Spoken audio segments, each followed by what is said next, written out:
Hi, hello, నమస్తే. ప్రేక్షకులందరికీ నమస్కారం అండి. ఈరోజు మనం వంటగది సంబంధించిన చాలా మందికి చాలా కన్‌ఫ్యూజన్స్ అనేవి ఉంటాయి. ఈరోజు వరకు ఎవ్వరు చెప్పనటువంటి ఒక కొత్త కాన్సెప్ట్‌ని మీ ముందుకు నేను తీసుకొస్తున్నాను.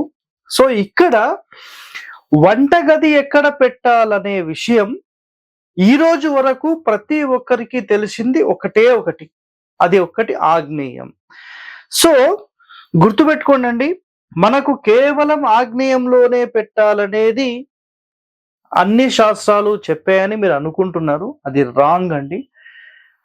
చాలా మంది మహర్షుల పరిశోధనలో ఒక్కొక్కరు ఒక్కొక్క విధంగా చేసిన పరిశోధనలో చాలా ప్లేసెస్‌ని వాళ్ళు చెప్పడం జరిగింది. సో, ప్రెజెంట్ సమాజంలో అయితే చాలా మందికి తెలిసింది కేవలం ఒక ఆగ్నేయం తప్ప వేరేది ఏమీ తెలియదు. సో, మయాన్ మహర్షి తన తాను రాసిన గ్రంథాలలో ఆయన క్లియర్‌గా ఒకటే ఒకటి చెప్పారండి. అన్నిటికంటే టాప్ మోస్ట్ ఒక కిచెన్ ప్లేస్ ఎక్కడ అంటే నార్త్ ఈస్ట్, ఈశాన్యం వైపు. ముందుగా మీకిక్కడ దిక్కులను నేను రాయలేదు కాబట్టి ముందుగా దిక్కులు రాద్దాం. ఇది తూర్పు, ఇది ఆగ్నేయం, ఇది దక్షిణం, ఇది నైరుతి, ఇది పడమర, ఇది వాయువ్యం, ఉత్తరం, ఈశాన్యం. సో, అన్నిటికంటే టాప్ మోస్ట్ ప్లేస్ ఏదైనా ఉందా మన ఇంటి లోపల లేదంటే బయట వైపు అని అనుకుంటే అది కేవలం ఒక్క ఈశాన్యం మాత్రమే అని చాలా చాలా క్లియర్‌గా చెప్పేశారు. సో, ఇక్కడ సార్ మరి ఏపీ, తెలంగాణలో మేము ఇంతవరకు వినలేదు సార్ ఇది అని మాట్లాడే వాళ్ళు చాలా ఉంటారండి. సో, ఇక్కడ గుర్తుపెట్టుకోండి.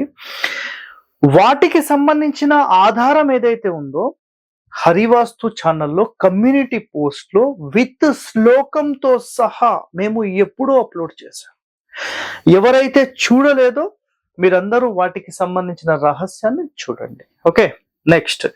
ఇప్పుడు గుర్తుపెట్టుకోండి. మాట్లాడితే ప్రతి ఒక్కరు చెప్పే ఒకే ఒక విషయం ఏంటంటే తూర్పు ఫేసింగ్, దక్షిణం ఫేసింగ్, పడమర, ఉత్తరం ఎనీ ఫేసింగ్ కేవలం ఇక్కడ ఆగ్నేయంలోనే ఈ ప్లేస్‌లో వంటగది ఉండాలి. వంట స్టవ్ పెట్టాలి. ఇదొక్కటే కాన్సెప్ట్. 100% అది రాంగ్ అండి. గుర్తుపెట్టుకోండి.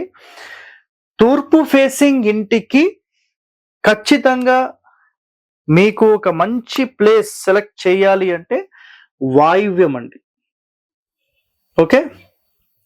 సో, ముందుగా కాన్సెప్ట్ క్లియర్‌గా చెప్తాను. చెప్పిన తర్వాత మీకు అర్థమవుతుంది. సో, ఫస్ట్ కండిషన్ అంటే ఇప్పుడు ఏపీ, తెలంగాణలో పాటించే కండిషన్స్ ఏంటంటే మొట్టమొదటిగా ఏ ఫేసింగ్ ఉన్నా కూడా ఆగ్నేయంలో ఉండాలి. ఓకే. ఆగ్నేయంలో తూర్పు ఆగ్నేయం ఫేస్ చేస్తూ తూర్పును చూస్తూ వంట చేయడం అనేది అందరూ కామన్‌గా పాటించే విధానం. ఇదైతే అందరికీ తెలిసిందే. ఇదేం కొత్తది కాదు. రైట్. ఓకే. ఇది అయిపోయింది. ఇప్పుడు రెండవ కాన్సెప్ట్‌లోకి వెళ్దాం. రెండవ కాన్సెప్ట్‌లో ఇక్కడ చూడండి. మానసార. సో, మానసార మహర్షి చెప్పిన విధానం ఏంటంటే ఏ ఫేసింగ్ అయితే ఉంటుందో ఆ ఫేసింగ్‌కి మనం రోడ్ నుంచి చూసినప్పుడు ఎడమ వైపు ఉండాలి. ఫర్ ఎగ్జాంపుల్ నన్ను చూడండి. నన్ను చూస్తున్నారు కదా. నేను ఇప్పుడు ఎగ్జాంపుల్ తూర్పు ఫేసింగ్ చూస్తున్నాను. నేను తూర్పు చూస్తున్నప్పుడు ఆగ్నేయం ఎటు? నా కుడి వైపు. ఈశాన్యం ఎటు? నా ఎడమ వైపు. సో, నేను బయట చూస్తున్నప్పుడు అదే విధంగా మీరు ఈ సెంటర్‌లో నిలబడి అంటే బ్రహ్మస్థానం దగ్గర మీరు నిలబడి ఇక్కడ ఈ ప్లేస్‌లో మీరు తూర్పు చూస్తున్నప్పుడు లెఫ్ట్ సైడ్ ఈశాన్యం అవుతుంది. రైట్ సైడ్ ఆగ్నేయం అవుతుంది. ఇది కామన్ అందరికి తెలిసిందే. అదే విధంగా ఇదే బ్రహ్మస్థానం పాయింట్ దగ్గర నిలబడి మీరు దక్షిణం చూస్తున్నప్పుడు కుడివైపు ఆగ్నేయ స్థానము, ఎడమ వైపు ఈశాన్య స్థానం అవుతుంది. ఓకేనా. సో, దక్షిణం ఫేసింగ్ గల ఇంటికి మీరు 100% వంటగది నైరుతిలో పెట్టుకోవచ్చు. ఇది గుర్తుపెట్టుకోండి, రాసి పెట్టుకోండి. శాస్త్ర ప్రమాణం కావాల్సిన వారు మనసారాని మనకు దేవుళ్ళు.com గుర్తుపెట్టుకోండి. దేవుళ్ళు.com వెబ్సైట్లో మనసారా ఈ శాస్త్రం పుస్తకం ఉంది. సో మీరు దీన్ని 100% చదవండి. చాలా చాలా రహస్యాలు ఇందులో మనకున్నాయి. ఇంకా మీకు మనసారకు సంబంధించిన ఇంగ్లీష్ ఎడిషన్స్ కావాలి, సంస్కృతం శ్లోకాలతో పాటు కావాలనుకుంటే మీరు మనకు Amazon.comలో లేదంటే ఆన్లైన్లో చాలా స్టోర్స్లో 7 వాల్యూమ్స్ అనేవి దాంట్లో ఉంటాయి. అందులో 1 or 2 మాత్రమే మనకి ఇంపార్టెంట్. బట్ అన్నీ ఉంటే దాని యొక్క కండిషన్స్ ఏంటి, దాని యొక్క ప్రాక్టికల్ ఏంటి విత్ ఫోటోస్, దాని తర్వాత ఎన్సైక్లోపీడియా లాగా ఒక డిక్షనరీ, ఇవన్నీ దాంతో పాటు ఇస్తారు. సో దాంట్లో చాలా రహస్యాలు అనేవి మీకు ఉంటాయి. ఓకే, నెక్స్ట్ ఇక్కడ మీరు గమనిస్తే దక్షిణం ఫేసింగ్ ఇంటికేమో నైరుతి అని చెప్పాను, రైట్. తూర్పు ఫేసింగ్ ఇంటికేమో తూర్పు ఆగ్నేయం అని చెప్పాను. అంటే ఈ మొత్తం ఫేసింగ్ కి కుడివైపు, క్లియర్, ఈ మొత్తం ఫేసింగ్ కి కుడివైపు. అదే విధంగా పడమర ఫేసింగ్ ఏదైతే ఉందో ఈ పడమర ఫేసింగ్ కి కూడా కుడివైపు, అంటే వాయువ్యం వైపు అవుతుంది. క్లియర్ కదా, రైట్. అంటే పడమర ఫేసింగ్ ఉన్నప్పుడు మీరు బయటి నుంచి చూస్తే ఎడమవైపు, లోపల నుంచి చూస్తే కుడివైపు వంటను చేయాలి. మనసార మహర్షి చెప్పిన సిస్టమ్ అది. నెక్స్ట్ ఉత్తరం ఫేసింగ్ అనుకుందాం. ఉత్తరం ఫేసింగ్ రోడ్ ఉన్నప్పుడు మీరు 100% ఈశాన్యంలోనే మీరు వంటగదిని ఏర్పాటు చేయాలి.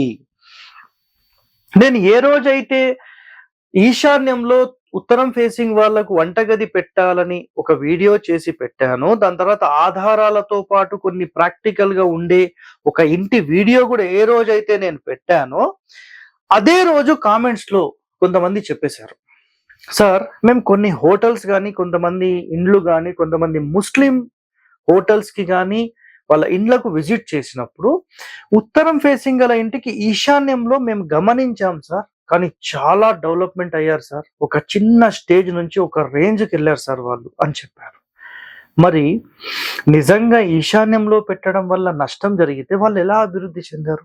పోనీ మహర్షులు ఎలా చెప్పారు? నేనేమన్నా సొంత కవిత్వం చెప్తున్నానా? మీరు అర్థం చేసుకోవాలి. ఇక్కడ కాన్సెప్ట్ ఏంటంటే, ఒక రోడ్ ఫేసింగ్ మనం ఏదైతే తీసుకుంటామో ఆ రోడ్ ఫేసింగ్ కి కుడివైపు, లోపల నుంచి చూస్తే కుడి, బయట నుంచి చూస్తే ఎడమ వైపు. గుర్తు పెట్టుకోండి, నేను ఇక్కడ స్టవ్లు ఎక్కడ పెట్టానో ఈ ప్లేసెస్ మాత్రమే అలౌడ్. మీ ఇష్టం వచ్చేటట్టుగా నేను తూర్పు ఫేసింగ్ పెట్టుకుంటాను, నేను పూర్తి ఈశాన్య మూలకు జరపొచ్చా, పూర్తి నైరుతికి జరపొచ్చా, పూర్తి ఆగ్నేయానికి జరపొచ్చా, పూర్తి వాయువ్యానికి జరపొచ్చా, నేను చెప్పలేదు. గుర్తుపెట్టుకోండి, ఇంపార్టెంట్ పాయింట్, మీ ఇంటిని 9 భాగాలుగా డివైడ్ చేసినప్పుడు మూల నుంచి ఒక భాగం వదిలిపెట్టి మాత్రమే మీరు స్టవ్ ని ఏర్పాటు చెయ్యాలి. ఇది ఒక్కటి రాసి పెట్టుకోండి. అన్నిట్లో కూడా సేమ్. ఉత్తరంలో అయితే ఈశాన్యం నుంచి ఒక భాగం వదిలిపెట్టి ఉత్తరం ఫేసింగ్ లో వంట. ఒకవేళ పడమర అయితే వాయువ్యం నుంచి ఒక భాగం వదిలిపెట్టి పడమర ఫేసింగ్. నైరుతి అయితే నైరుతి నుంచి వదిలిపెట్టి దక్షిణం ఫేసింగ్. ఆగ్నేయం నుంచి అయితే ఆగ్నేయం నుంచి ఒక భాగం వదిలేసి తూర్పు ఫేసింగ్. ఈ విధంగా ఈ సెటప్ అనేది చెయ్యాలి. ఓకే, ఇది రెండో సిస్టమ్. మూడో సిస్టమ్కి వచ్చేసాము. మనకు ఎవరైతే మయాన్ మహర్షి చెప్పిన సిస్టమ్ ఉందో 100% మీరు ఈశాన్యంలోనే వంటగది పెట్టాలనేది ఆయన సింపుల్ సిస్టమ్ అది. సో ఇక్కడ నెక్స్ట్ ఒక ఎపిసోడ్ కూడా నేను చేస్తాను, అసలు ఒక్కొక్క ఫేసింగ్ కి ఎక్కడ పెట్టాలి చాలా క్లియర్ గా నేను మీకు ఎక్స్ప్లెయిన్ చేస్తాను. మీరు అది కూడా చూడండి. ఓకే, సో దీంట్లోపల ఇప్పటి వరకు మనం నేర్చుకుంది ఏంటంటే, ఒక రోడ్ ఫేసింగ్ కి సంబంధించి అందరూ పాటించే నియమము, మనసార మహర్షి చెప్పిన విధానాలు ఇక్కడ మనం పాటించాం. సో ఇంతవరకు మీరు చూశారు కదా. నెక్స్ట్ ఎపిసోడ్ లో నేను ఏం చేస్తానంటే, కంప్లీట్ గా అసలు ఒక్కొక్క ఫేసింగ్ కి మనం వంటగదిని ఎక్కడ ఏర్పాటు చేయాలి పూర్తి విశ్లేషణతో నేను మళ్ళీ మీ ముందుకు వస్తాను. అప్పటి వరకు stay tune to our channel. Thank you అండి.